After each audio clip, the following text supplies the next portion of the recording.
ഇന്ന് നമ്മുടെ സ്വന്തം സിനിമയായ മധുവിധുവിൻ്റെ വിശേഷങ്ങൾ പങ്കുവയ്ക്കാനായിട്ട് നമ്മുടെ താരങ്ങളോട് എത്തിയിട്ടുണ്ട്. നമസ്കാരം. ആദ്യം ഞാൻ എൻ്റെ ഒരു സത്യാവസ്ഥ വെളിപ്പെടുത്തിയതിൻ്റെ ആദ്യത്തെ ഇന്റർവ്യൂ ആണ്. അപ്പൊ എനിക്ക് കുറച്ച് ടെൻഷനുണ്ട്. സായിച്ചേട്ടൊക്കെ വലിയേട്ടല്ലേ. അപ്പൊ എന്താണ് ശരിക്കും മധുവിധു നിങ്ങൾക്ക് പറയാനുള്ളത്? എന്താണ് സിനിമയിലെ മധുവിധു എന്ന് പറയുന്ന വലിയ അവകാശവാദങ്ങൾ? സിനിമയെ പറ്റിയാണ് ചോദിച്ചോ. അസീസ് എന്തുകൊണ്ട് കല്യാണം കഴിക്കുന്നില്ല എന്നുള്ള ഒരു കഥയാണ്. അത് പറയാൻ പറ്റും അല്ലേ? അതാണ് കഥ. Clean family comedy movie. കല്യാണം കഴിക്കാനായിട്ട് ഞാൻ കല്യാണോട് താരം ചോദിക്കാം, ബെസ്റ്റ് ഏജ്? ഒരു മിനിറ്റ്, കല്യാണം കഴിച്ചോ?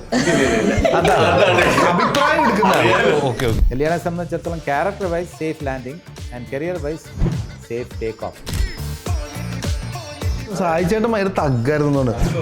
ഇങ്ങനെ ഇന്റർവ്യൂ കൊടുത്തോണ്ടിരുന്നത് എനിക്ക് തോന്നുന്നുള്ള ടെൻഷനൊക്കെ അടിച്ച മനുഷ്യനാണ്.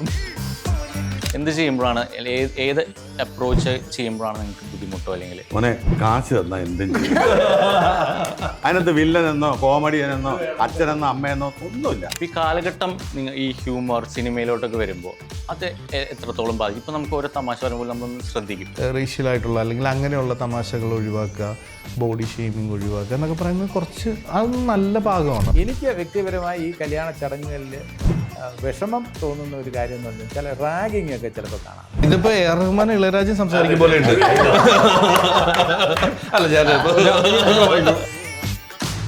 Hi hello, welcome to Ajith Vinayaka films official channel. ഞാൻ രഞ്ജിൻ ശീല രവീന്ദ്രൻ. ഇന്ന് നമ്മുടെ സ്വന്തം സിനിമയായ മധുവിധുവിൻ്റെ വിശേഷങ്ങൾ പങ്കുവയ്ക്കാനായിട്ട് നമ്മുടെ താരങ്ങളോട് എത്തിയിട്ടുണ്ട്.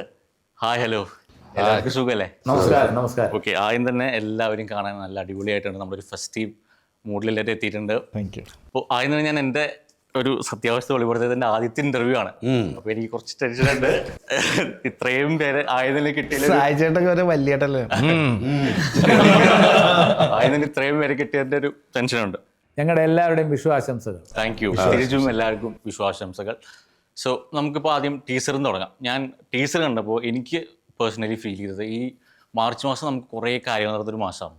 യുദ്ധം, ഗ്യാസില്ല, ഇങ്ങനത്തെയൊക്കെ ഇതിൻ്റെ ഇടയിൽ ഇത് കണ്ടപ്പോൾ നമുക്ക് ഭയങ്കര ഒരു റിലാക്സ്ഡ്, അല്ലെങ്കിൽ ഒരു കുറേ നോയ്സിൻ്റെ ഇടയിൽ നമുക്ക് ഒരുപാട് ചിന്തിക്കേണ്ട കണ്ടപ്പോൾ ഭയങ്കര സിമ്പിൾ, ഒരു ഭയങ്കര ലൈറ്റ് ആയിട്ടുള്ളൊരു മൂവി. അപ്പോൾ എന്താണ് ശരിക്കും മധുവിധു നിങ്ങൾക്ക് പറയാനുള്ളത്? എന്താണ് സിനിമയിൽ ഉള്ളത്? സാർ ജഗദീഷ് ചേട്ടൻ. മധുവിധു എന്ന് പറയുന്ന വലിയ അവകാശവാദങ്ങൾ. സിനിമയെ പറ്റിയാണ് ചോദിച്ചോ. ഓക്കെ, മധുവിധു ഞങ്ങൾക്ക് വലിയ അവകാശവാദങ്ങളൊന്നുമില്ല. ഇത് ക്ലീൻ ഫാമിലി കോമഡി മൂവി, അതായിരിക്കും ഏറ്റവും നല്ല വിശേഷണം. വേറെ ഒന്നുമില്ല. ജനങ്ങളെ എങ്ങനെ രസിപ്പിക്കാം, എങ്ങനെ ചിരിപ്പിക്കാം. ഇപ്പോൾ പറഞ്ഞ പോലെ യുദ്ധം, ഇറാൻ അമേരിക്ക ഇസ്രായേൽ യുദ്ധം, അങ്ങനെയുള്ള ഒരുപാട് പ്രശ്നങ്ങൾ, ഗൾഫ് മേഖലയിലെ പ്രശ്നങ്ങൾ. ഈ പ്രശ്നത്തിൻ്റെ ഇടയിൽ നമുക്ക് സ്വല്പം ഒന്ന് റിലാക്സ് ചെയ്യണ്ടേ? ആ റിലാക്സ് ചെയ്യാനുള്ള ഒരു മാർഗമായിരിക്കും മധുവിധു. അതിൽ യാതൊരു സംശയമില്ല.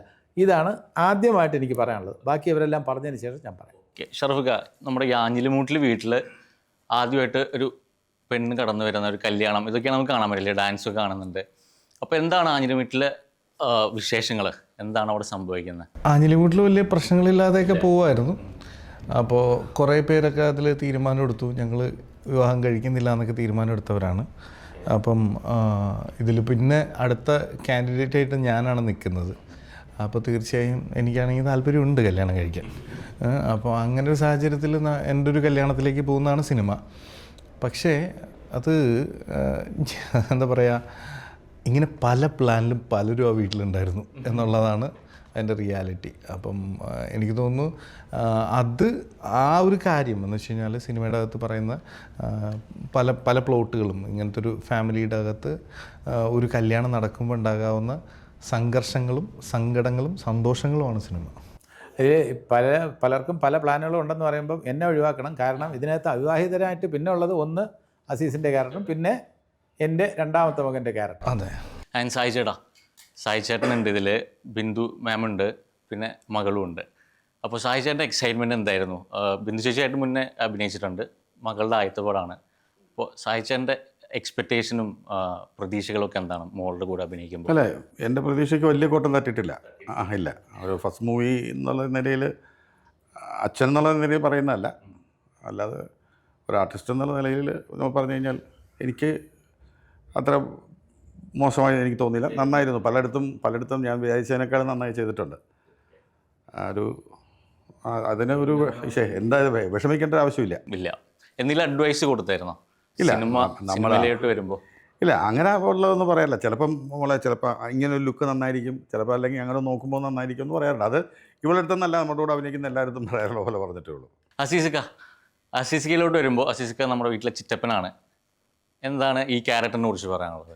ഇപ്പോൾ പറഞ്ഞല്ലോ, ഇപ്പം നിങ്ങളറിയാം ടീച്ചറിൽ തന്നെ സ്ത്രീകളില്ലാത്ത വീടാണ്. അപ്പോൾ അവിടെ ഷറഫിൻ്റെ ക്യാരക്ടർ വിവാഹം ചെയ്യുന്നു. പിന്നെ അങ്ങനെ ഒരു അതിൻ്റെ സന്തോഷവും ഇതൊക്കെ അടങ്ങുന്ന ഹ്യൂമർ, അതാണ്, ഒന്നും പറയാനില്ല. അസീസ് എന്തുകൊണ്ട് കല്യാണം കഴിക്കുന്നില്ല എന്നുള്ള ഒരു കഥയാണ്, അത് പറയാൻ പറ്റില്ല അല്ലേ? അതാണ് കഥ. എന്തുകൊണ്ട് കല്യാണം കഴിക്കുന്നില്ല എന്നുള്ള ഒരു സംഭവമുണ്ട്. അസീസിന്റെ ക്യാരക്ടർ ഒരു ദുർമാർഗയും എന്തോ ആ വീട്ടിലെന്തോ പ്രശ്നമുണ്ട്. അല്ല, എന്നിട്ടും എന്തുകൊണ്ട് കല്യാണം കഴിക്കുന്നില്ല? ആ വീട്ടിലുള്ളവർക്ക് എന്തൊക്കെയോ പ്രശ്നമുണ്ടെന്ന് നമുക്ക് കണ്ടപ്പോൾ ഫീൽ ചെയ്യും. ഒരു പ്രശ്നമില്ല, അത് കാണുന്നത് നിങ്ങൾക്കായിരിക്കും. അതെ, ഹാപ്പിയാണ് അല്ലേ ആ വീട്ടിൽ? വീഡിയോ ലൈബ്രറി നടത്തുന്നുണ്ട് അല്ലേ? പിന്നെ വീഡിയോ ലൈബ്രറി നടത്തുന്ന ആളാണ്. Cable vision. ആൻഡ് കല്യാണി ആദ്യത്തെ പടമാണ്. എന്താണ് പറയാനുള്ളത്? ഇങ്ങനെ ഒരു സ്റ്റാർട്ട് തന്നെ കിട്ടിയില്ല, എന്താണ് പറയാനുള്ളത്? ഒരുപാട് സന്തോഷമുണ്ട്. ഭയങ്കര എന്താ പറയുക, സേഫ് ലാൻഡിങ് എന്ന് പറയാൻ പറ്റും അങ്ങനെ, ഐ ഡോണ്ട് നോ. ബട്ട് നല്ലൊരു ബാനറിൽ വരിക, ആദ്യം തന്നെ നല്ലൊരു ഹീറോ, നല്ല ഇത്രയും സീനിയമോ ആർട്ടിസ്റ്റുകൾ ഇവരുടെ കൂടെ അഭിനയിക്കാൻ പറ്റുക, അതും ഒരു ഫാമിലി മൂവി. എനിക്ക് പേഴ്സണലി ഭയങ്കര ഇഷ്ടമുള്ള ജോണറാണ് ഫാമിലി. സോ അങ്ങനെ തന്നെ ഒരു നല്ല പടത്തിൽ എന്താ പറയുക വരാൻ പറ്റിയതിൽ ഒരുപാട് സന്തോഷം. ആൻഡ് ഫസ്റ്റ് മൂവി എനിക്ക് എപ്പോഴും ഭയങ്കര മധുരമാണ്. എന്നും ഓർമ്മയിലുണ്ടാവുന്ന നിമിഷങ്ങളാണ് ഇതിനകത്തുള്ള എല്ലാം. സോ ഒരു മൊമെന്റിൽ നിൽക്കുകയാണ്, just living it, that's it. അതായത് കല്യാണിയെ സംബന്ധിച്ചിടത്തോളം കല്യാണിയെ സംബന്ധിച്ചിടത്തോളം character wise safe landing and career wise safe take off. കല്യാണിനെ നമുക്ക് എല്ലാവർക്കും പരിചയപ്പെടുത്തേണ്ട ആവശ്യമില്ല. കല്യാണി സോഷ്യൽ മീഡിയയിൽ നിറഞ്ഞു നിൽക്കുന്ന ഒരാളാണ്. കല്യാണിയുടെ കല്യാണിനെ ആദ്യം നമ്മൾ ശ്രദ്ധിക്കുന്നത് നമ്മുടെ ഒരു കോളേജ് ഫംഗ്ഷനിൽ മഞ്ജു ചേച്ചിയുടെ ഒപ്പം ഡാൻസ് കളിക്കുന്ന വീഡിയോസിലാണ് നമ്മൾക്ക് ആദ്യമായിട്ടും കല്യാണി നോട്ടീസ് ചെയ്യുന്നത്. സോ എന്തായാലും ഒരു എക്സ്പെക്റ്റേഷൻ ആൾക്കാരുണ്ടോ? ആ ഒരു പ്രഷർ എപ്പോഴെങ്കിലും ഫീൽ ചെയ്തിട്ടുണ്ടോ? അല്ലെങ്കിൽ അതിനു വേണ്ടി എന്തെങ്കിലും എഫേർട്ട് ഉണ്ടോ? ലൈക്ക് നമുക്കൊരു അൺവാണ്ടഡ് പ്രഷർ ഉണ്ടാവുമല്ലോ എന്തായാലും, എക്സ്പെക്ടേഷൻ. ലൈക്ക് ഓൾറെഡി സോഷ്യൽ മീഡിയയിൽ നിറഞ്ഞു നിൽക്കുന്ന ഒരാളാണ്. സിനിമയിലോട്ട് വരുമ്പോൾ പിന്നെ നമ്മുടെ ഫാമിലി എല്ലാവരും ലെജൻസ് ആണ്. അപ്പോൾ ആ ഒരു അൺവാണ്ടഡ് പ്രഷർ നമ്മളെ എപ്പോഴെങ്കിലും ബാധിച്ചിട്ടുണ്ടോ ഈ സിനിമ ചെയ്യുമ്പോൾ? ഇല്ല, മനസ്സിൽ അവിടെ ഇവിടെയൊക്കെ ഇങ്ങനെ പോകും തീർച്ചയായിട്ടും. പക്ഷേ അതിനപ്പുറം ഒരുപാടൊന്നും ചിന്തിച്ചിട്ടില്ല. ഇത് എൻ്റെ സന്തോഷമാണ്, എൻ്റെ ആഗ്രഹമാണ്. എനിക്ക് കറക്റ്റായിട്ട് പറഞ്ഞു തരാനും എനിക്ക് ഇത് നന്നാവും അല്ലെങ്കിൽ ഇത് നന്നാവില്ല എന്ന് പറഞ്ഞു തരാൻ എൻ്റെ അച്ഛനും അമ്മയും തന്നെ ഉണ്ട്. അതൊരു ഭയങ്കര സന്തോഷിക്കാൻ ഭയങ്കര എന്താ പറയുക ബ്ലെസ്ഡ് ആണ് ആ കാര്യത്തിൽ. അല്ലാണ്ട് വേറെ ഒന്നും തിങ്ക് ചെയ്യാം. അല്ല, ഇവരില്ലെങ്കിലും കല്യാണി ഒരു സിനിമ ചെയ്യുകയാണ്. ഇപ്പോൾ ജഗദീശ്വരൻ പറഞ്ഞു കൊടുക്കില്ലായിരുന്നു. വേറൊരു ആക്ടറല്ല, ജഗദീശ്വരൻ എത്ര കാലമായിട്ട് ഇവരുടെ കൂടെ വർക്ക് ചെയ്യുന്നതാണ്. അപ്പോൾ ശരിക്കും ഒരു എന്താ പറയുക, ഒരു ബ്രദറിൻ്റെ മകൾ അല്ലെങ്കിൽ ഇല്ല, ഞാനത് നേരത്തെ പറഞ്ഞു. ഞാൻ പറഞ്ഞു, ഇപ്പം ഞാനുള്ള സമയത്ത് എനിക്ക് അവളുടെ കാര്യങ്ങൾ വേണമെങ്കിൽ എനിക്ക് ശ്രദ്ധ കൊടുക്കാം. പക്ഷേ ഞാനില്ലാതെ വരുന്ന ഇവരുടെ കൂട്ടത്തിൽ വരുന്ന സമയങ്ങളിൽ എന്നേക്കാൾ കൂടുതൽ ശ്രദ്ധിച്ചിട്ടുള്ളത് ഇവരാണ്. അപ്പോൾ അതാണ് നമ്മുടെ ഒരു സമാധാനം എന്ന് പറയുന്നത്. അവിടെയും സേഫാണ് അവൾ. ഞങ്ങളുടെ വീട്ടിലെ കുട്ടിയാണ് കല്യാണം. അതാണ് സത്യം അല്ലേ? അത്രേ ഉള്ളൂ. പിന്നെ പ്രഷർ എന്ന് പറയുന്നത് ഈ ആക്ടറിൻ്റെ പേരിൻ്റെ കൂടെ സ്ഥലപ്പേരില്ലാത്തതുകൊണ്ട് ഞങ്ങൾക്ക് വലിയ പ്രഷറില്ല. പക്ഷേ അസീസിന് ഭയങ്കര പ്രഷറാണ്. അസീസ് നെടുമങ്ങാട്. നെടുമങ്ങാടുകാരുടെ പ്രതീക്ഷയ്ക്ക് ഒത്തുയരണം എന്നുള്ള ആ ടെൻഷൻ, എക്സ്പെക്റ്റേഷൻ, അവരുടെ ഒരു ആ സ്റ്റാൻഡേർഡ് കളയരുതെന്നുള്ളൊരു നിർബന്ധം, ആ പ്രഷർ എപ്പോഴും അസീസിനുണ്ട് അല്ലേ? ഭയങ്കര പേടിയാണ്. സാറിനും നെടുമങ്ങാട് പണ്ട് സൈക്കിളിൽ മ്യൂക്കറി കളിക്കാൻ സൈക്കിളായിട്ട് മ്യൂക്കറി കളിക്കാം. നമ്മുടെ സിനിമ ഫുൾ ഓൺ കോമഡി ആണല്ലോ, ഫൺ കോമഡി, റോം കോം പരിപാടികളാണ് എന്നാണ് ഞങ്ങളുടെ വിശ്വാസം. അതെ, നിങ്ങളെല്ലാവരും കോമഡി ചെയ്ത് തെളിയിച്ചിട്ടുള്ള ആൾക്കാരുമാണ്.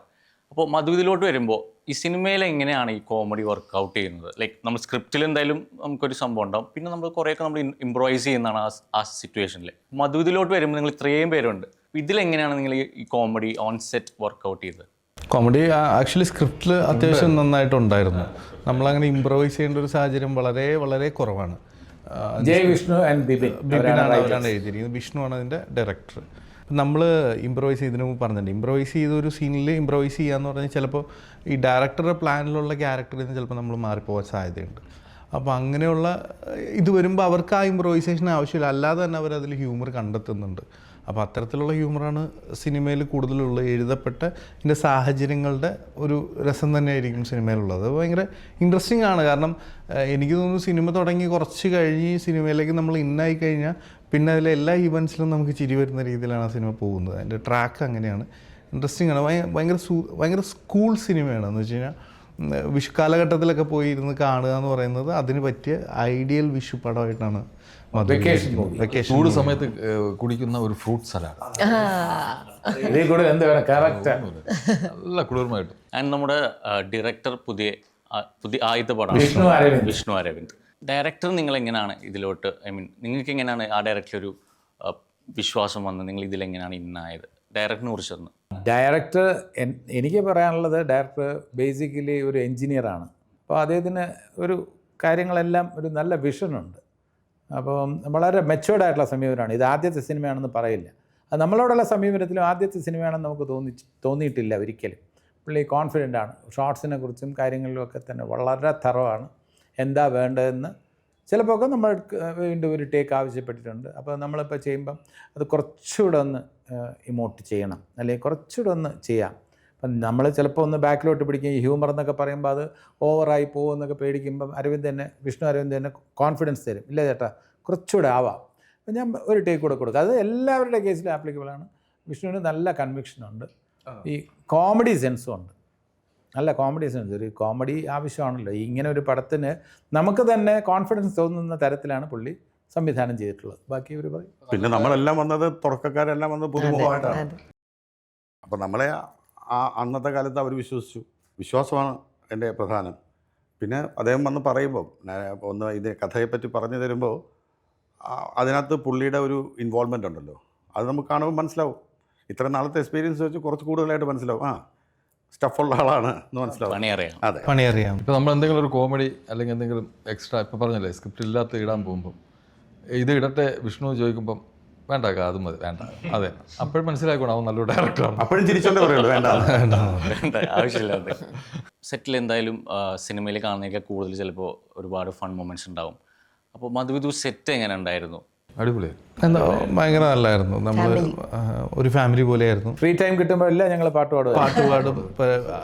അജിത് വിനായകയുടെ സ്വന്തം ഒരു പാർട്ടി സ്പീക്കർ ഉണ്ടായിരുന്നു പ്രൊഡക്ഷൻ്റെ.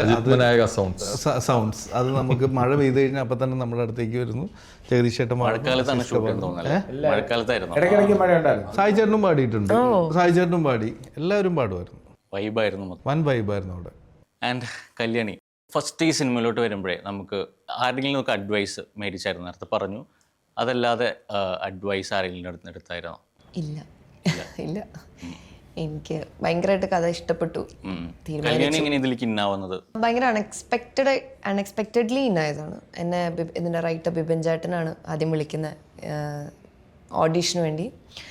അങ്ങനെ പോയി ഓഡീഷൻ അറ്റൻഡ് ചെയ്തു. സിനിമയിലെ തന്നെ ഒരു മേജർ സീക്വൻസ് ആയിരുന്നു തന്നെ, അറ്റൻഡ് ചെയ്തു. ദേ ഇപ്പോൾ പ്രൊമോഷൻ ഇരിക്കുന്നു. ആൻഡ് അടുത്തത് നമുക്കൊരു ഫൺ സെക്ഷനിലേക്ക് പോവാം. എനിക്കും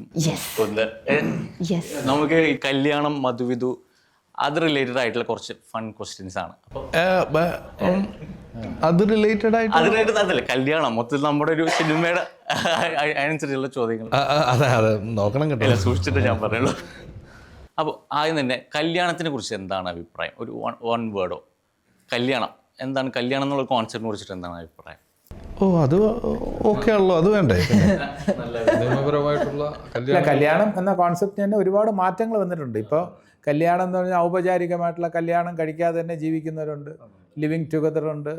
അപ്പോൾ അങ്ങനെ ഫ്രണ്ട്ഷിപ്പായിട്ട് തന്നെ കണ്ടിന്യൂ ചെയ്യാം. പണ്ടത്തെ പോലെയല്ല. പണ്ട് ഈ കല്യാണം എന്ന് പറയുന്നത് വംശവർദ്ധനവിന് വേണ്ടിയൊക്കെ ആയിരുന്നു. ഇപ്പോൾ അതേപോലെ കല്യാണം കഴിച്ചിട്ട് കുട്ടികൾ വേണ്ടാന്ന് തീരുമാനിക്കുന്ന ദമ്പതികളുണ്ട്. അപ്പോൾ കല്യാണം എന്ന കോൺസെപ്റ്റിൽ ടോട്ടൽ ചേഞ്ച് വന്നിട്ടുണ്ട്. ഇപ്പോൾ പണ്ട് കല്യാണം എന്നൊക്കെ പറഞ്ഞാൽ ഒരു ദിവസമാണ്. ഇന്നിപ്പോൾ ഒരു കല്യാണം എന്ന് പറഞ്ഞാൽ ഹൽദി, ഒരാഴ്ചത്തെ പരിപാടിയാണ്. അപ്പോൾ കല്യാണം പല രീതിയിലും, പിന്നെ സദ്യ പല രീതിയിലാണ്. ചില സ്ഥലങ്ങളിലൊക്കെ എന്ന് പറഞ്ഞാൽ ഒരു ഇലയിലൊന്നും വിളമ്പി തീരില്ല കാര്യങ്ങൾ, അത്രയും വിഭവങ്ങളുണ്ട്. പക്ഷേ ഐറ്റം അടിപൊളിയാണ്. അതെ. അപ്പോൾ ഡാൻസ് ഉണ്ട്. പിന്നെ എനിക്ക് വ്യക്തിപരമായി ഈ കല്യാണ ചടങ്ങുകളിൽ വിഷമം തോന്നുന്ന ഒരു കാര്യം എന്ന് പറഞ്ഞാൽ ചില റാഗിങ് ഒക്കെ ചിലപ്പോൾ കാണാറുണ്ട്. വരനെ കളിയാക്കിക്കൊണ്ട് വളരെ ക്രൂരമായി. അത് ആ ചടങ്ങിൻ്റെ ഒരു സാങ്ക്ടിറ്റി കളയുന്ന ഒരു ഏർപ്പാടാണ്. അതിൽ മുളക് പൊടി വിതറുക എന്നൊക്കെ പറയാം. അത് ക്രൂരമാണ്. അതിൽ ഹ്യൂമറില്ല, ഒരു ഹ്യൂമറും ഇല്ല, അതിലൊരു രസവും ഇല്ല. അതിന് ഞാൻ എതിരാണ്. അതെ, ഭയങ്കര ബോറായിട്ടുള്ള ചില കാര്യങ്ങൾ അതൊന്നും അല്ല. കല്യാണം രസിക്കാം, അല്ല കല്യാണം വരുമ്പോൾ അവർക്ക് വേണമെങ്കിൽ പാട്ട് പാടാം, നൃത്തം ചെയ്യാം, അതൊക്കെ നല്ല കാര്യം തന്നെയാണ്. കലാപരമായിട്ട് എന്തും ചെയ്യാം, കലയുമായി ബന്ധപ്പെട്ട എന്തും കല്യാണത്തിനാവാം. ഈ സദ്യ എന്ന് പറയുക ഒരുക്കുന്നതിൽ തന്നെ അതൊരു കലയുണ്ട്. അതിൽ ആ പാചക കല എന്ന് പറയുന്നൊരു സംഭവമാണ്. എല്ലാം ഇങ്ങനെ വരുമ്പോൾ നമുക്ക് കല്യാണ സദ്യയിൽ ഇരിക്കാൻ നമുക്കൊരു രസമാണ്, ഒരു കൊതിയാണ് എന്ന് ഉള്ള കാര്യമല്ലല്ലോ. അപ്പോൾ അതൊക്കെ ആ എല്ലാ കാര്യങ്ങളിലും ഒരു കലയുണ്ട്. പിന്നെ ചോദ്യമെല്ലാം തീർന്നു. അതിൻ്റെ അടുത്ത ചോദ്യം ഇതായിരുന്നു, കല്യാണ സദ്യയിലെ ഏറ്റവും ഇഷ്ടമുള്ള വിഭവം. നമുക്ക് നല്ല ഫുൾ ഓൺ സദ്യ അവിടുന്ന് പറഞ്ഞു തുടങ്ങട്ടെ. എല്ലാവരും പറയട്ടെ. അല്ല അതിപ്പോ നമ്മൾ ആര് പറഞ്ഞു, നമ്മൾ അല്ല അത് ഇതിൽ പറയൂ. കല്യാണി പറയും ഏറ്റവും ഇഷ്ടപ്പെട്ട. എനിക്ക് മറ്റേ മധുരമുള്ള കൂട്ടുകറി. പൈനാപ്പിൾ. Yes, pineapple. ഇടയ്ക്ക് ശർക്കര ഇട്ടിട്ട് ഉണ്ടാവില്ലേ, കടലയും അത് കൂട്ടുകറി. മധുരമുള്ള കൂട്ടുകറി. ഓക്കെ. എനിക്ക് ഏറ്റവും ഇഷ്ടം പരിപ്പും പപ്പടവും. അത് ഭയങ്കര ആന്ധ്ര ഫുഡിലൊക്കെ ആദ്യം അതായിരിക്കും. ആ ഗീ ഒഴിച്ചിട്ട് പരിപ്പ് കറി അങ്ങ് തന്ന് വൈറ്റ്. വേറെ പരിപ്പുണ്ട് വീട്ടിൽ. ഓക്കെ. ഞങ്ങൾ നേരത്തെ പറഞ്ഞില്ല, എനിക്ക് ഏറ്റവും ഇഷ്ടം സാമ്പാറാണ്. സാമ്പാർ അടിപൊളിയാണെങ്കിൽ മൊത്തത്തിൽ അടിപൊളിയാണ് എന്നുള്ള അഭിപ്രായം. അത് നേരത്തെ ഞങ്ങൾ ചർച്ച ചെയ്തതാണ്. എനിക്ക് വളരെ റെയറായിട്ട് സദ്യകളിൽ കിട്ടുന്ന ഒരു ഐറ്റം വളരെ ഇഷ്ടമാണ്, നേന്ത്രപ്പഴ പ്രഥമൻ. വളരെ റെയറാണ്, പക്ഷെ അത് ഒരു പ്രത്യേക ടേസ്റ്റുള്ള കാര്യമാണ്. അത് ചില സദ്യകളിൽ വരുമ്പോൾ ഗംഭീരമാണ്.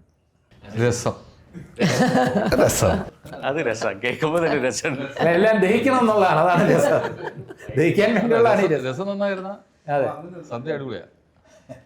രസം നന്നാക്കാൻ ഉണ്ടാക്കാൻ അറിയുന്ന ആളിന് സദ്യ അടിപൊളിയാണ്. സദ്യയുടെ ക്ലൈമാക്സ് നന്നാക്കാൻ ആദ്യം രസം തരണമെന്നാണ് എൻ്റെ അഭിപ്രായം. നല്ല സദ്യയുടെ ഇത് നമുക്ക് അറിയാൻ പറ്റും. ആദ്യം രസം ക്ലാസ്സിൽ തന്നെ വേണമെങ്കിൽ. വീണ്ടും കല്യാണത്തിലോട്ട് വരുമ്പോഴേ, ഈ കല്യാണം കഴിക്കാനായിട്ട് ഞാൻ കല്യാണോട് താരം ചോദിക്കാം, ഒരു ബെസ്റ്റ് ഏജ് ഏതൊരു പ്രായത്തിലാണ് കല്യാണം കഴിക്കാൻ ഏറ്റവും? ഒരു മിനിറ്റ്, കല്യാണം കഴിച്ചോ? അഭിപ്രായം സർവേ നടത്തുന്നത് എന്താണ് അഭിപ്രായം? അത് ഡിപ്പെൻഡ്സ് upon പീപ്പിൾസ് മെന്റാലിറ്റി എന്നാണ് എനിക്ക് തോന്നുന്നത്. whenever they are ready to, അതൊരു അക്സെപ്റ്റൻസ് അല്ലേ, ഒരു ഏജ് ഓഫ് അക്സെപ്റ്റൻസ്. ഇന്ന് അവിടെ എത്തുന്നോ, ഇന്ന് തോന്നുന്നോ അന്ന് കല്യാണം കഴിക്കാം. ദേ കെൻ ബി ഹാപ്പി. അത്രേ ഉള്ളൂ. അതിനൊരു ഏജ് ഉണ്ട് എന്ന് എനിക്ക് തോന്നുന്നില്ല. തോന്നുന്നു എപ്പോഴാണ് അപ്പോഴും കിട്ടി. അതാണ് നിങ്ങളുടെ എല്ലാ അഭിപ്രായം തന്നെയാണ്. അപ്പോ പെണ്ണ് കിട്ടി. അതുകൊണ്ട് എൻ്റെ മനസ്സിൻ്റെ പക്വത ഉള്ളപ്പോൾ കല്യാണം കഴിക്കും. പക്വതയായിട്ട്. ചിലർക്ക് വളരെ പ്രായമായിട്ടും പക്വത വരില്ല.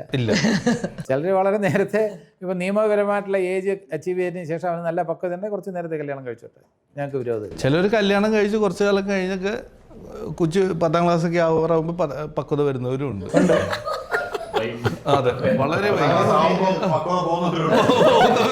അതെ. നമ്മുടെ സിനിമയിൽ ഹ്യൂമർ ഉണ്ടല്ലോ, ഞാൻ ഒന്നുകൂടെ അതിലേക്ക് വരാണ്. ലൈക്ക് നമ്മുടെ കാലഘട്ടം മാറി. നിങ്ങൾ പണ്ട് ചെയ്ത ലൈക്ക് ഹ്യൂമറിന് അങ്ങനെ എന്തെങ്കിലും വ്യത്യാസമുണ്ട്? പണ്ടത്തെ തമാശകളൊക്കെ ചിലപ്പോൾ ഇപ്പോഴത്തെ ജെൻസി പിള്ളേർക്ക് അതൊക്കെ ഏൽക്കണമെന്നില്ല. ഈ കാലഘട്ടം ഈ ഹ്യൂമർ സിനിമയിലോട്ടൊക്കെ വരുമ്പോൾ അത് എത്രത്തോളം ബാധിക്കും? ഇപ്പം നമുക്ക് ഓരോ തമാശ പറയുമ്പോൾ നമ്മളൊന്ന് ശ്രദ്ധിക്കും, ചിന്തിക്കും, എങ്ങനെ നമുക്ക് പണ്ടത്തെ ആ ഒരു ഫ്രീഡം ഇപ്പം ഇല്ലാന്ന് തോന്നിയിട്ടുണ്ട്. സൊസൈറ്റി കുറച്ച് ശ്രദ്ധിക്കുന്നതല്ലേ, മറ്റുള്ളവനെ വേദനിപ്പിക്കാതെയും. ഇപ്പോൾ ഫോർ എക്സാമ്പിൾ ഇപ്പോൾ നമ്മൾ റേഷ്യലായിട്ടുള്ള അല്ലെങ്കിൽ അങ്ങനെയുള്ള തമാശകൾ ഒഴിവാക്കുക, ബോഡി ഷെയ്മിങ് ഒഴിവാക്കുക എന്നൊക്കെ പറയുന്നത് കുറച്ച് അത് നല്ല ഭാഗമാണ്. അതിൽ നിന്നുണ്ടാകുന്ന തമാശകൾ ചിലപ്പോൾ നമുക്ക് എന്തെങ്കിലും രീതിയിൽ മറ്റുള്ളവർ ചിരിപ്പിക്കാൻ പറ്റുമെന്നുണ്ടെങ്കിൽ ഒരാളുടെ വേദന ഉണ്ടെന്നുള്ളത് ഈ പറഞ്ഞ പോലെ പ്രശ്നമായതുകൊണ്ട് അതൊന്ന് ശ്രദ്ധിക്കുന്നത് പൊതുവായിട്ട് നല്ലതായിരിക്കും. അതാണ് എനിക്ക് തോന്നുന്നത് തമാശകളിലൊന്ന് മാറ്റം എന്ന് പറയുന്നത്. അതല്ലാതെ വേറെ ഒന്നുമില്ല. പിന്നെ പക്ഷേ ഒരു ഫ്രണ്ട് സർക്കിളിലിരിക്കുമ്പോൾ ഒരാളെ വെറുതെ കളിയാക്കുകയല്ലേ, ഇപ്പോൾ അയാളുടെ ശരീരത്തോ അല്ലാതെയൊക്കെ വെറുതെ, അതൊന്നും കുഴപ്പമുണ്ടാവില്ലായിരിക്കും. പിന്നെ ഇപ്പോഴത്തെ കുട്ടികൾക്ക് ഈ മലയാള വാക്കുകളുടെ പലതിൻ്റെ അർത്ഥം അറിയില്ല. അതെ. അപ്പം അവർക്ക് വേണ്ടിയിട്ട് അതിനെ ഇംഗ്ലീഷിലേക്ക് ആക്കി കഴിഞ്ഞാൽ അവർ ചിരിച്ചോളും.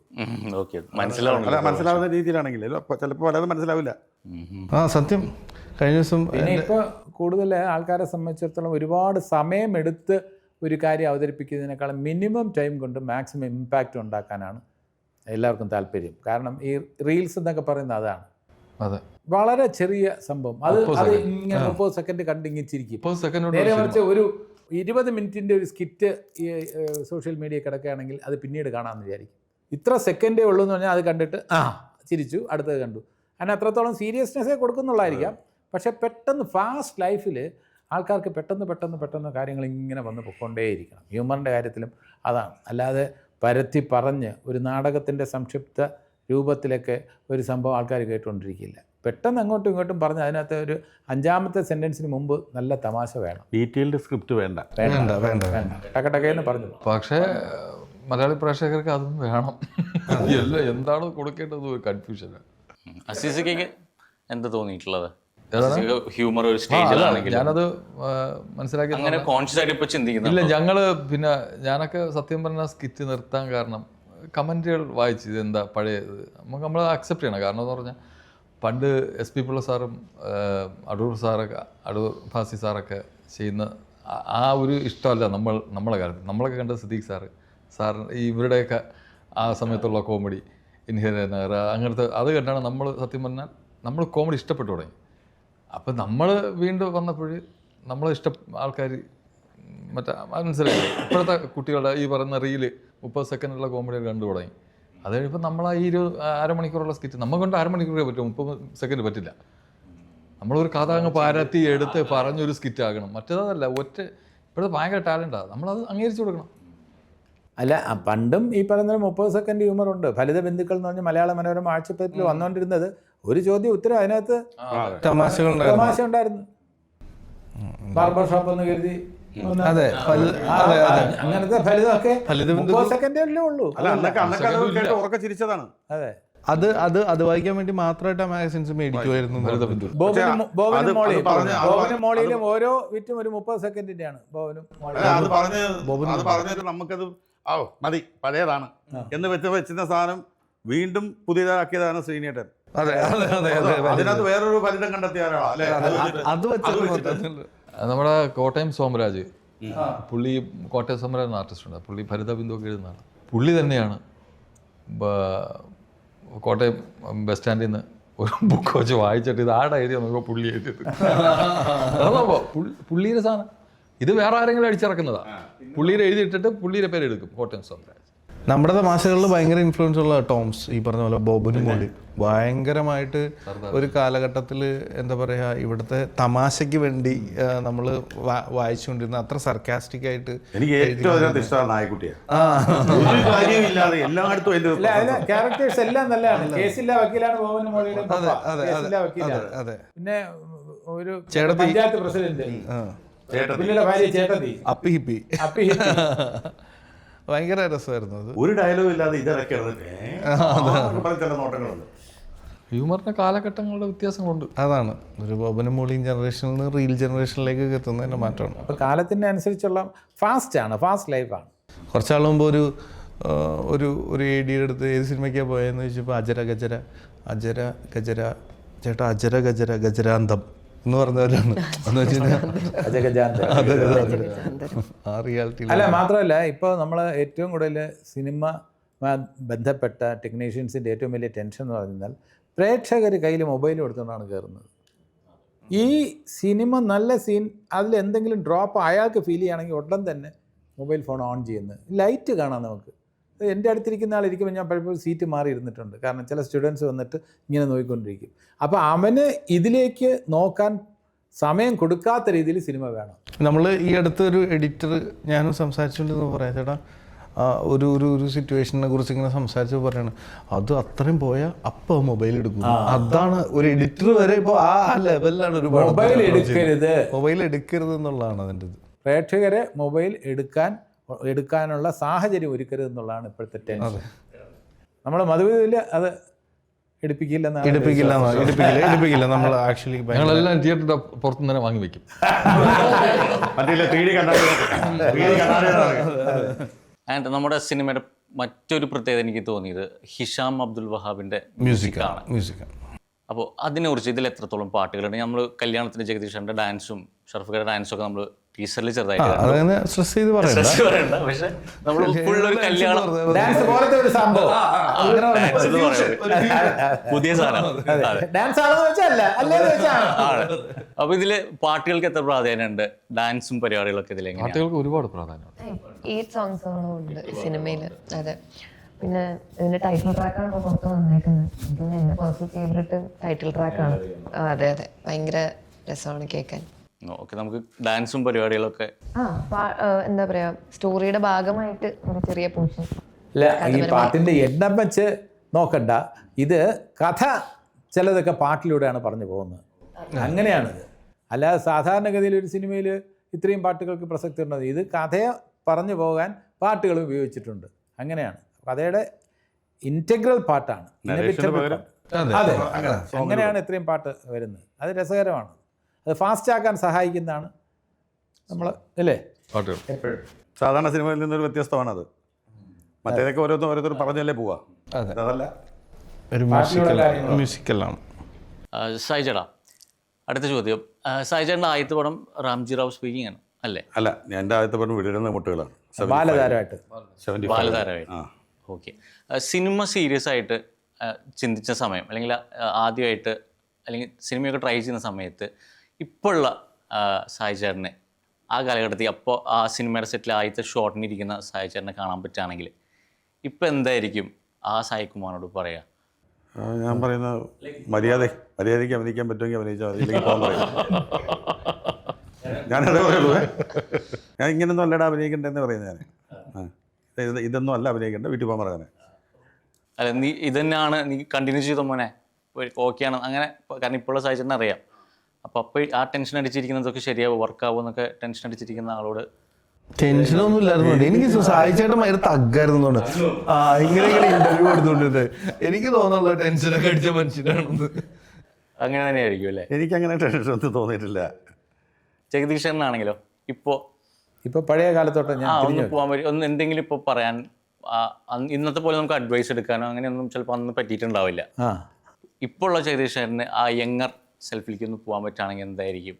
അല്ല, നമുക്ക് യങ്ങർ ഡേയ്സിനെ കുറിച്ച് ആലോചിക്കുമ്പോൾ നമ്മൾ കറക്റ്റ് ചെയ്യേണ്ട കുറേ കാര്യങ്ങളുണ്ട്. അതൊക്കെ സീരിയസ് നോട്ടിലാണ് പറയുന്നതെങ്കിൽ അതൊക്കെ കറക്റ്റ് ചെയ്ത് മുന്നേറണം എന്നേ എനിക്ക് പറയാൻ പറ്റുള്ളൂ. നമ്മുടെ ഭാഗത്തു നിന്നും പലപ്പോഴും നമ്മൾ ഇതിനേക്കാളും കൂടുതൽ എഫേർട്സ് എടുത്തിരുന്നെങ്കിൽ ആ റോളൊക്കെ മെച്ചപ്പെടുത്താമായിരുന്നു, ഇതിനേക്കാളും മെച്ചപ്പെടുത്താമായിരുന്നു നമുക്ക് തോന്നും. അത് പഴയ കാലത്തേക്ക് നോക്കണ്ട, ഇന്ന് അഭിനയിക്കുന്ന ഒരു ഷോട്ടിൽ നമ്മൾ മോണിറ്ററിൽ നോക്കിയിരുന്നാലും ഇതിനേക്കാളും കുറച്ചുകൂടെ വേണമെങ്കിൽ മെച്ചപ്പെടുത്താമായിരുന്നു നമുക്ക് തോന്നും. നമ്മൾ ഹാപ്പി ആവില്ല, ആർട്ടിസ്റ്റുകൾ ആരും സാറ്റിസ്ഫൈഡ് ആവില്ല. അവർ ഡബ്ബിങ് കാണുമ്പോഴും ഡബ് ചെയ്ത് കഴിഞ്ഞിട്ട് എല്ലാം ഫൈനൽ വെർഷൻ കഴിയുമ്പോൾ അവിടെ ആ സീനിൽ ഒന്നുകൂടെ മെച്ചപ്പെട്ട രീതിയിൽ ഡബ് ചെയ്യാമായിരുന്നു എന്ന് തോന്നും. ആർട്ടിസ്റ്റ് എപ്പോഴും കൂടുതൽ പെർഫെക്ഷൻ ആഗ്രഹിക്കുന്നവരാണ്. അപ്പോൾ ഞാൻ മോണിറ്ററിൻ്റെ അവിടെ പോയി നോക്കാറില്ല. ഞാനും നോക്കാറില്ല. നോക്കിക്കഴിഞ്ഞാൽ ഇതാണ് വീണ്ടും ഒന്നും എടുക്കാം, തോന്നലുണ്ടാവും. നമുക്കത് കുറച്ചുകൂടെ ഇനിയും ബെറ്റർ ആക്കാൻ തോന്നും. അപ്പം ഞാനും ജഗദീഷ് ചേട്ടൻ ആദ്യമായിട്ട് വരുന്നത് റോഷാക്കിലെ ബെഞ്ച് സീൻ പോലീസ് സ്റ്റേഷനിലാണ്. അപ്പോൾ ഞങ്ങൾ വരുമ്പോൾ ഈ പറഞ്ഞ പോലെ ജഗദീഷ് ചേട്ടൻ്റെ കൂടെ ഞാൻ അഭിനയിക്കാൻ പോവാണ്. എനിക്കാണെങ്കിലും കുറച്ച് ഒരു ടൈപ്പ് ഓഫ് ക്യാരക്ടറാണ്. ആ സിനിമയുടെ ഒരു പ്രത്യേക സിറ്റുവേഷനാണ്. ജഗദീഷ് ചേട്ടൻ എന്താ ചെയ്യാൻ പോകണമെന്ന് അറിഞ്ഞുകൂടാ. അപ്പം ജഗദീഷ് ചേട്ടൻ്റെ ക്യാരക്ടറിനെ കുറിച്ച് എനിക്കറിയാം. ഞങ്ങളുടെ ഒരു എൻകൗണ്ടർ പോലെയാണ് അവിടെ. എന്ന് വെച്ച് കഴിഞ്ഞാൽ ഞങ്ങൾ അവിടെ വന്നിട്ട് അങ്ങോട്ടും ഇങ്ങോട്ടൊക്കെ കൊടുത്തു വാങ്ങിയുള്ള ഡയലോഗാണ്. അപ്പോൾ എൻ്റെ ഒരിക്കലും വിളിച്ച് എന്നെ അപ്രിഷിയേറ്റ് ചെയ്യാത്ത എൻ്റെ ഒരു സുഹൃത്ത് വിളിച്ചിട്ട് പറഞ്ഞിട്ടുണ്ട്, ആ സീൻ ഭയങ്കര അടിപൊളിയാണ് നീ ജഗദീഷുണ്ടെന്ന്. എന്ന് വെച്ച് കഴിഞ്ഞാൽ അത് മറ്റേ എന്താ പറയുക, ലൂക്കിനെ കുറിച്ച് പറയുന്ന സീനാണ്. അപ്പോൾ ഞാൻ ചെയ്തുകൊണ്ടിരിക്കുമ്പോൾ എനിക്ക് ഈ മനുഷ്യൻ എന്താണ് ഈ ചെയ്യണത് എന്ന് എനിക്ക് തോന്നിയിട്ടുണ്ട്. അത് ഭയങ്കര ഇൻട്രസ്റ്റിംഗ് ആയിട്ടുള്ള ഒരു മൊമെൻ്റാണ്. അപ്പം എന്താ പറയുക, നമ്മളിപ്പോൾ ഒരു സീനിനെ അപ്രോച്ച് ചെയ്യുമ്പോൾ ഇപ്പം എനിക്ക് ജഗദീഷിൻ്റെ അടുത്ത് തോന്നുന്ന കാര്യം വെച്ചാൽ ഭയങ്കര ഓടരുതമ്മാവ കാലഘട്ടം മുതലോ അല്ലെങ്കിൽ അതിനു മുമ്പോ തുടങ്ങിയ ഒരു കരിയർ ഇവിടെ വന്ന് ഇപ്പോഴും സ്റ്റിൽ പ്രസക്തി, അല്ലെങ്കിൽ ഇപ്പോഴും ഇവിടെ ലൈവായിട്ട് നിൽക്കുക എന്ന് പറയുന്ന ആ കരിയറൊക്കെ തന്നെയാണ് ഇതിൻ്റെ ഏറ്റവും വലിയ. ഈ സൂക്ഷിക്കേണ്ടതായിട്ടുള്ള കുറച്ച് ആർട്ടിസ്റ്റുകളുണ്ട്. എന്തും ചെയ്യും. അതിലൊരാളാണ് ഇത്. എന്തും ചെയ്യും. അല്ല തമാശയല്ല. അതാണ്. അത് ഇന്റെ അയ്യോ അത് അയ്യോ എനിക്ക് നാണക്കേട് അങ്ങനൊന്നുമില്ല. അമ്പലച്ചേട്ടൻ്റെ അടുത്ത് നിന്നാ എന്താ ചെയ്യുന്നതെന്ന് അങ്ങേർക്ക് തന്നെ അറിയില്ല. അതല്ല അതിൻ്റെ ഒരു വേറെ പ്രശ്നമാണ് ഇത്. അത് സായിച്ചേട്ടൻ്റെ കയ്യിലുണ്ടത് ചോദിച്ചു നോക്ക്. അസീസ്ക ഈ പറഞ്ഞ പോലെ ഏതൊരു സീനില് മുഖത്തോട്ട് നോക്കാതെ തിരിഞ്ഞു പോയത് ഈ പടത്തിൽ മധുവിധുല് ചെയ്തുകൊണ്ടിരിക്കുമ്പോൾ ഒരു അല്ല അവർ നേരത്തെ പറഞ്ഞല്ലേ മോണിറ്ററിൽ നോക്കാത്തതിൻ്റെ കാര്യം എന്ന് പറഞ്ഞാൽ വേറെ ചെയ്യാം എന്നുള്ളൊരു സാധനം അവർക്ക് ഓപ്ഷൻ ഉള്ളതുകൊണ്ടാണ് അവരങ്ങനെ പറയുന്നത്. നമുക്ക് ഓപ്ഷൻ ഇല്ലെങ്കിലേ ഓക്കെ അല്ലേ സാർ ഓ താങ്ക് യു ഒരു രക്ഷപ്പെട്ട സാധനം ഡയറക്ടർ ഓക്കെ അല്ലേ ഇനി ഇടമൊന്നും ബാക്കിയില്ല. അല്ല ഷറഫുദ്ദീനെ ഞാൻ റോഷാക്കിൽ അഭിനയിക്കുമ്പോൾ തന്നെ ഷറഫിൻ്റെ ഏറ്റവും വലിയ ഭാഗ്യം ഈശ്വരാനുഗ്രഹം എന്ന് പറയാം. ഈ റോഷാക്കിലെ ഒരു സാധാരണക്കാരൻ ചെറുപ്പക്കാരൻ്റെ ആ വേഷമില്ലേ വേഷപ്പകർച്ച എന്ന് പറയുന്ന ഒരു കാര്യമുണ്ട്. അതിൽ സാധാരണക്കാരനായിട്ട് ഒട്ടും പൈസ ഇല്ലാത്ത ആളായിട്ടും ഷറഫുദ്ദീൻ അഭിനയിക്കാം. ഏറ്റവും വലിയ കോടീശ്വരനായിട്ട് ഏറ്റവും കൂടിയ രീതിയിൽ വസ്ത്രധാരണം നടത്തിയിട്ട് വന്ന ആ സ്വാഗും ഷറഫുദ്ദീൻ ഉണ്ടാവും. അത് മനസ്സിലായില്ല. ഭയങ്കര പണക്കാരനായിട്ട് ഗ്ലാസ്സൊക്കെ വെച്ചിട്ട് വന്നു കഴിഞ്ഞാൽ കൈയടിക്കാൻ തോന്നുന്ന ഒരു ഇമേജ് ഉണ്ട്. എന്നാൽ വെറും ലുങ്കി കൊടുത്തിട്ട് വെറും സാധാരണക്കാരനായിട്ട് ഓട്ടോറിക്ഷയിൽ വന്ന് ഇറങ്ങിയിരുന്നാൽ അതും ഓക്കെയാണ്. അത് വേഷപ്പകർച്ചയുടെ ഒരു ഭാഗ്യമാണ്. ചിലർക്ക് ഞാൻ ആക്ടേഴ്സിൻ്റെ പേര് പറയുന്നില്ല, ചിലർക്ക് ഒരു ഭയങ്കര ഗ്രേസ് ഉണ്ട്. അവർക്ക് ആ പണക്കാരൻ അങ്ങനെയുള്ള ഗ്ലാമറുള്ള വേഷങ്ങളെല്ലാം ഓക്കെ. അവർ ഒരു സാധാരണക്കാരനായിട്ട് വന്നാൽ നമുക്ക് എന്തോ ഒരു കല്ലേടി തോന്നും. അവർ ലുങ്കി കൊടുത്താൽ അത്ര നമുക്ക് വിഷമമാണ് അങ്ങനെ ഇരിക്കുന്നവർ താഴോട്ട് വരണ്ട. പറഞ്ഞ മനസ്സിലായില്ലേ? നേരെ തിരിച്ച് വേറൊരു കാര്യമുണ്ട്. അവര് സാധാരണക്കാരനായിട്ട് ഗംഭീരമായിട്ട് അഭിനയിക്കും, മറ്റേ വലിയ പണക്കാരനായിട്ട്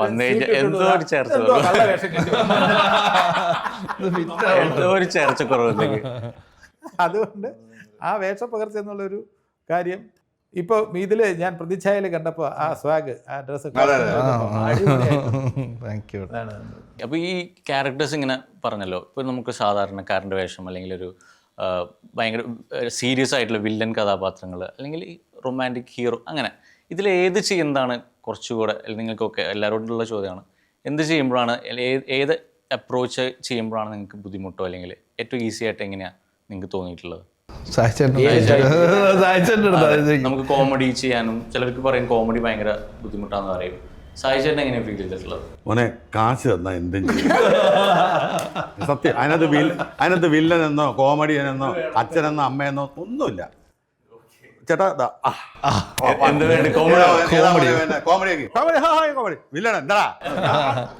അത് സായിക്ക് ധൈര്യമായിട്ട് പറയാൻ കഴിയും. കാരണം സായി ഒരുപാട് വെറൈറ്റി ചെയ്തിട്ടുണ്ട്.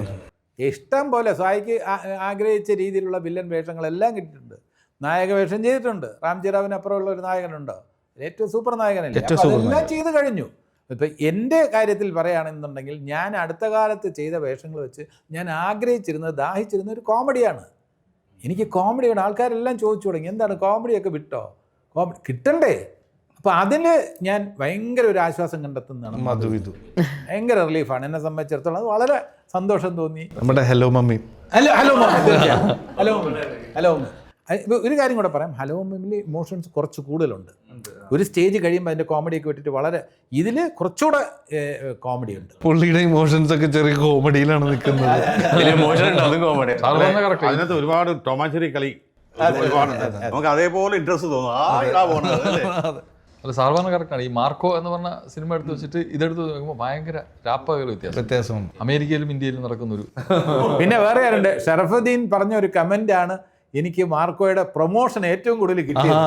ഷറഫുദ്ദീൻ പറഞ്ഞു ഇതേപോലെ ഒരു പ്രൊമോഷൻ ഷറഫുദ്ദീൻ അവിടെ ജഗദീഷേട്ടൻ ഒരു സാധനം ചെയ്ത് വെച്ചിട്ടുണ്ട്. അത് വൈറലായി. ഏത് സിനിമയെന്ന് പറയുന്നില്ല ഷറഫുദ്ദീൻ. അത് പിന്നെ അതിൻ്റെ താഴെയല്ല മാർക്കോയിൽ ഗംഭീര വേഷമാണെന്ന് ഷറഫുദ്ദീൻ എല്ലാം താഴെ എഴുതി. അതിങ്ങനെ എക്സ്പെക്ടേഷൻ കൂട്ടി വെച്ചു. എനിക്ക് ഭയങ്കര ടെൻഷനായി. ഷറഫുദ്ദീൻ എന്ത് കണ്ടിട്ടാണ് പറഞ്ഞത്? എനിക്ക് ടെൻഷനായി. ഇനി അതേപോലെ അവരുടെ അടുത്ത പടം വരുന്നുണ്ട്. കാട്ടാളൻ. ഈശ്വര ബാക്കി ഒന്നും പറയുന്നില്ല. അതിലൊരെണ്ണം ചെയ്ത് വെച്ചിട്ടുണ്ട്. ഇപ്പോഴേ ഇട്ട് വെക്കാതൊക്കെ നന്നായിരിക്കട്ടെ ആ വാക്ക്. പിന്നെ അസീസ്ക്ക് എങ്ങനെയാ? അസീസ്ക്ക് ഇപ്പോൾ എല്ലാ ക്യാരക്ടറും ഇപ്പോൾ ചെയ്തു തുടങ്ങി. സീരിയസ് കഥാപാത്രങ്ങൾ നമുക്കാരും പേടിയില്ലല്ലോ. ഇപ്പൊ എന്ത് വേണം ചെയ്യാൻ ആരും ഒന്നും പറയില്ലല്ലോ. ഓക്കെ ഇല്ല ഓക്കെ അസീസൊക്കെ വെറൈറ്റി വേഷങ്ങൾക്ക് വേണ്ടി താടി വളർത്തിയിരിക്കുകയാണ്.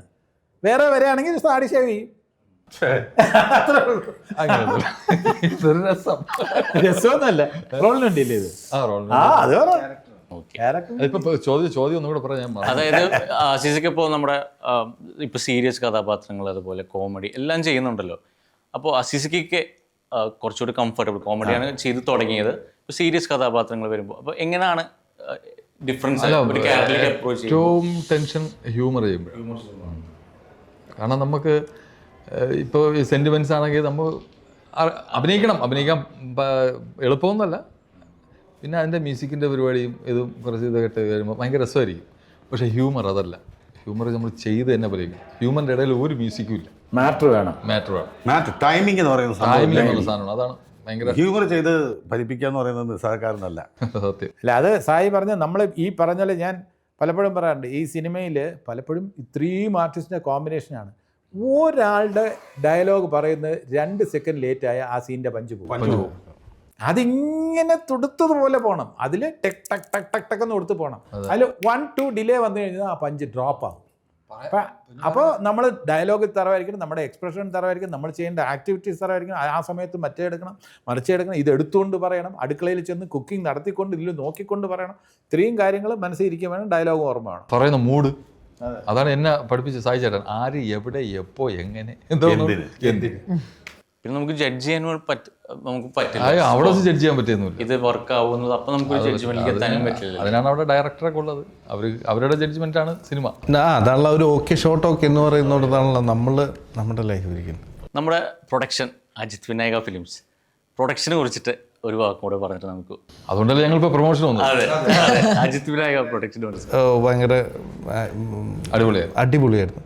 പിന്നെ ഞാനിത് കഴിഞ്ഞ ഇൻ്റർവ്യൂവിൽ പറഞ്ഞതെന്ന് വെച്ചാൽ ആദ്യമായിട്ട് ഞാൻ ലീഡായിട്ടൊരു ഹീറോ പോലെ ക്യാരക്ടർ ചെയ്യുന്ന ഒരു സിനിമ ചെയ്യുന്ന ഒരു മെയിൻ എക്സിസ്റ്റിംഗ് ആയിട്ടുള്ള ഒരു വലിയ ബ്രാൻഡ് എന്ന് പറയുന്നത് അല്ലെങ്കിൽ ഒരു ബാനർ എന്ന് പറയുന്നത് അജിത് വിനായകയാണ് ശരിക്കും. എനിക്കങ്ങനെ തോന്നിയിട്ടുണ്ട്. ഇപ്പം ഞാനിതിനു മുമ്പ് പടക്കളം അത് പക്ഷേ മൾട്ടി കാസ്റ്റാണ്, ഫ്രൈഡേ പോലെ ഒരു കമ്പനി ചെയ്തു.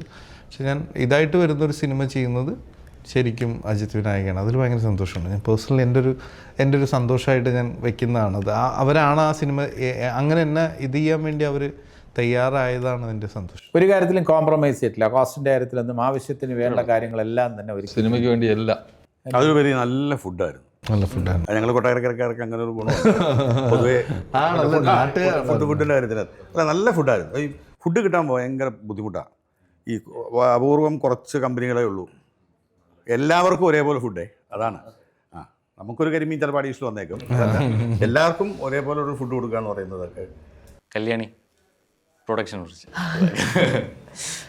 ആദ്യത്തെ പ്രൊഡക്ഷൻ. അല്ല, ഞാൻ ആദ്യം പറഞ്ഞല്ലോ, ആദ്യത്തെ പ്രൊഡക്ഷൻ ഇത്രയും നല്ലൊരു ബാനറിൽ, ഐ മീൻ എൻ്റെ ആദ്യത്തെ മൂവിയാണ്.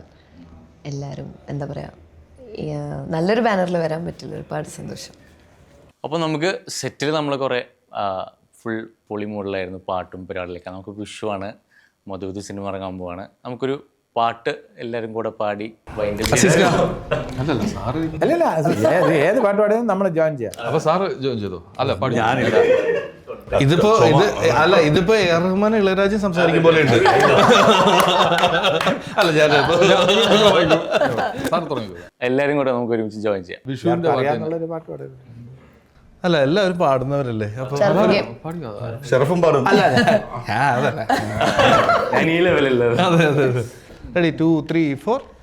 കണി കാണും നേരം കമല നേത്രന്റെ നിറമേറും മഞ്ഞൾ തുകിൽ ചാത്തി കനക കിങ്ങിണി വളകൾ മോതിരം അണിഞ്ഞു കാണേണം ഭഗവാനേ.